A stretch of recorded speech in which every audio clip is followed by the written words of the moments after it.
can cater to a need for about 12 years. The total gas reserves, Mr. Speaker, I solicit your attention, please. Janab Speaker, थोड़ी सी तवज्जो दरकार हैं. Our gas reserves can cater to the nation needs for 12 years. In 2009, the government of Pakistan struck agreement with the Iranian government encompassing and undertaking the first phase of 780-kilometer gas pipeline, and out of which 80 kilometer was to be executed by the next 2 years. Despite the lapse of more than 16 years, the government of Pakistan has yet to materially come out with a plan as to whether the government is proceeding ahead with what was decided in the year 2009, number one. Last month, Donald issued a statement threatening Pakistan that it has to go and abide by the sanctions which the American government has imposed over Iran.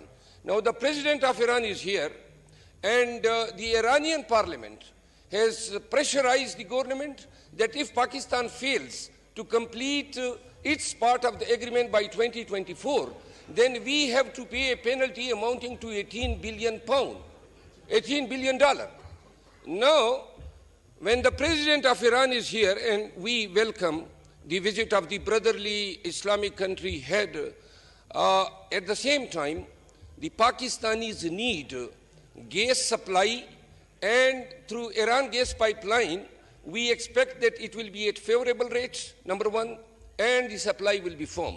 Because obviously, we are sharing the border, and almost 780 kilometers of the pipeline to the Gwadar will not encompass more length than what length has been consumed by the Bukti areas to the Lahore. So I conclude, the Pakistani people will expect a statement by the foreign minister as to whether this aspect of the matter was discussed, number one. Number two, how the Pakistan is going to, with the United States, whether we are seeking any waiver from the sanctions, because obviously if we have to go for this project, the waiver from the sanctions is essential. So through this House, I request that if the government can please elucidate and inform the Pakistanis as to whether the Pakistan is going ahead with the Iran gas pipelines, or in view of the statement issued by the Donald last month, the Pakistanis should forget about the Iran gas pipeline